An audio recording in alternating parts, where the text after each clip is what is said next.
We got a child. We've been sent home with a child, thinking we know all about it. Look, it's empty. Because there's no such a thing as a manual for a child. But still, they let us bring a child home. My point in the whole thing is, right, there's no manual how to rear a child. Your daddy done the best he could do. I know he did. Your mother done the best that she could do because I know she did. Your granddad done the best he could do because I know he did. Your grandmother done the best thing she could do because we all do the best. There's only two people, and I'm being really harsh now. There's only two people in the whole wide world that will do everything for the children. Mommy and daddy.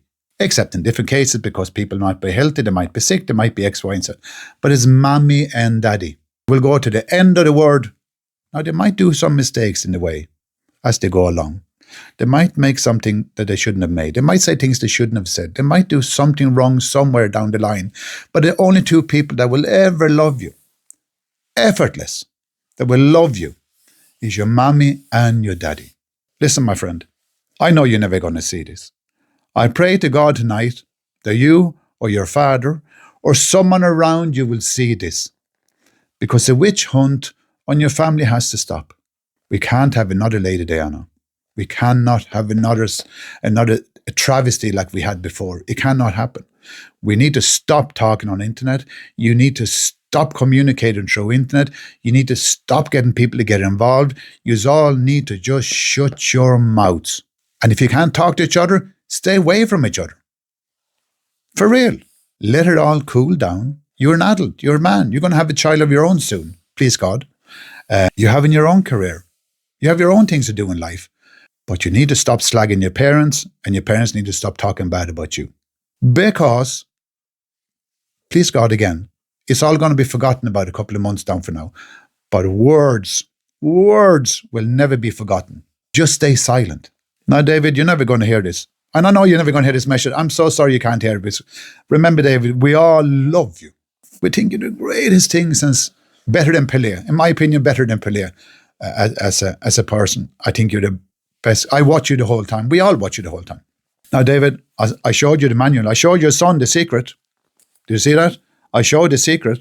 We weren't given a manual. We weren't. But I can tell you something for something. Don't let people slag your son. Don't let people talk down to your son. Don't let people talk down to your children. If you need to chop off your right arm to keep your children safe, they're still your children. Whatever you're doing, David, if you can arrange for any of the boys I mentioned, any of the men I mentioned, it'd be brilliant. For real. But we need to make this stop. I'm bringing you two up now. I'm bringing the Beckham family up just now. First off, because I grew up with all of you.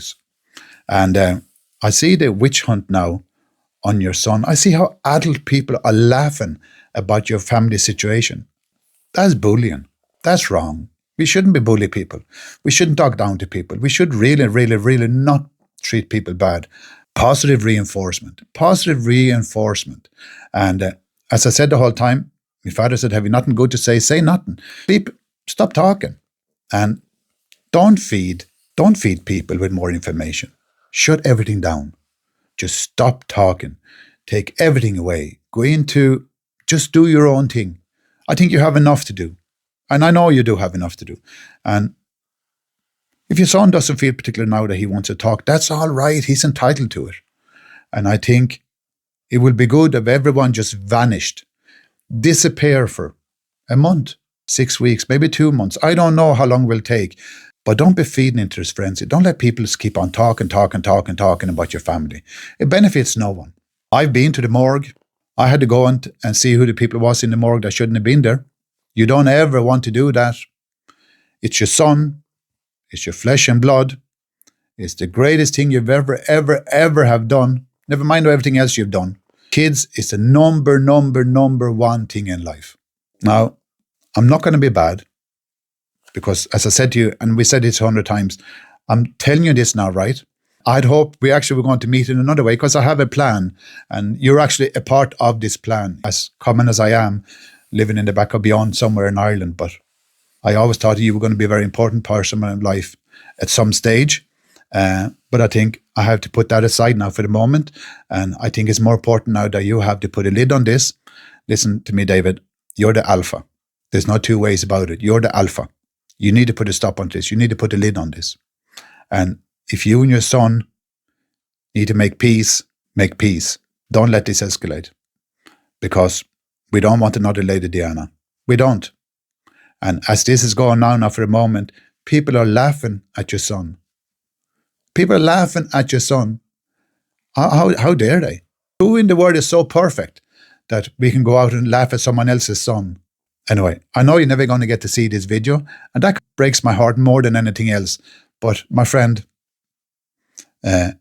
please, if you get a chance, if someone can share this, and for whoever is watching this, if you somehow can tag, I don't know how this works. I'm so stupid.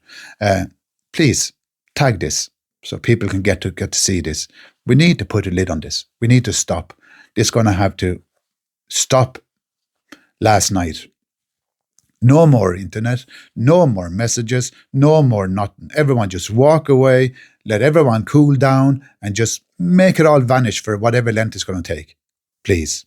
Of course, you're never going to talk to me. You're never going to meet me. You're never, ever going to find out where I am, where I'm not. But I'm talking sense because I have a PhD. And my PhD is from the University of CS, right? And that's a very, very, very good university. I mentioned my colleagues that have the same degree, the same from the same university. I can sit here the whole night. I have a list of people from the same university. And we all have PhDs. Some even has a master, but we've been through it all. Please, David, Brooklyn, please put a lid to this now and make it go away. Because it's going to just keep on going. So that's what I wanted to do. That's what I want to say regarding that. I have one more person I want to say something nice to. I grew up in my life with many, many good, strong men. But there's one man, his name is Mikko.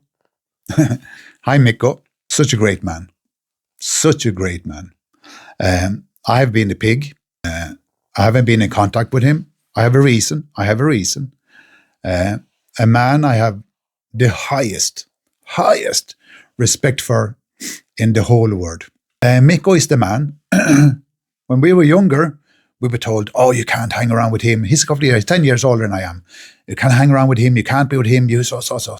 Mikko was our God, a God that we could touch. And he became my friend, and he became one of my strong men in life. I had 4 strong men in my life. And Mikko became, and he's still alive. Now, I have been a bad man. I have been in contact with him, but I have a reason for why.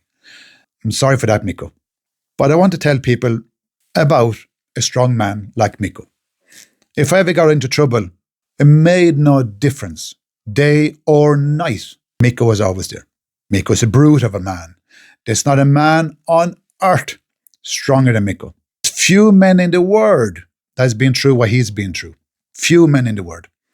And Mikko was my friend. We have spent so much crap together. He is the greatest man alive, because he still is alive. He's just brilliant. He's such a nice man. And I feel a bit bad now I haven't been in contact with him as I should have had, but I want to publicly here say thank you for being in my life. And thank you for not fighting with me. Thank you for not falling out with me. Thank you for giving me the space. Thank you for just being the best man alive. I love Mikko. As a matter of fact, I love Mikko's wife. She was the first woman all us young lads fell in love with. She used to be this Swedish bombshell. Because we all remember, I grew up in Sweden. Blonde, beautiful. All us men, we worshipped us. She lived in the same estate as I lived. We worshipped her. And then Mikko got and snagged her. But who can complain? What could we say? We could say nothing. Because Mikko is a beast of a man. We just had to say, nah, that's fair enough. We could do nothing about it. We just had to live with it. I hope you're all doing well. I love you all. We'll talk soon again. We will meet. We will talk. But Mikko lives in Sweden. He's now a pensioner. I hope he's doing very, very good. He is doing very, very good because I talk to people about him all the time. So I know he's doing very, very good. So that's how it is. To all of you out there that's watching this, if you have someone in life, God, they can get snapped away so fast. Don't let time go too fast without meeting them, because it's very, very important. I see now we've been at this for 2 hours And I didn't intend it to be 2 hours. Who's on a podcast for 2 hours? There was absolutely no idea. And I'm talking here on my own, am I not? I have no one to talk to. You can only imagine if I had a few people here I could talk to. And the people sitting here now, they're just doing very good. One is actually crying because I've told my friend about Mikko many, many, many times. And he's sitting there and he said, "Oh, I'm not going to be crying, Eddie." Of course he's crying. But anyway, listen, positive reinforcement. And as I've been saying the whole time, I have many, many, many plans. We're all going to make it happen. All you can do now is start giving me the stories. We're going to make a book. And that's going to be one way to start bringing in money for what we're going to be doing. Because I have a plan. And my plan, I'm going to start the next one with my plan. And I hope we all can build up together. I hope we all have the same thought because it's going to benefit everyone. I'm doing nothing to only benefit me. It's going to benefit everyone. What I'm doing, what I have done together with people, I have made up a GoFundMe page. I think it's called a GoFundMe page. And if anyone wants to donate money to the GoFundMe page, the money will be donated, but it's never going to be used. I might use some of it, for traveling, going here, there, and yonder. But the majority of all the money is actually going to go to the cause that we're all going to create. I think it's very, very important that we live by the sword, we die by the sword, and my sword is positive reinforcement. Positive reinforcement, I think, can help everyone.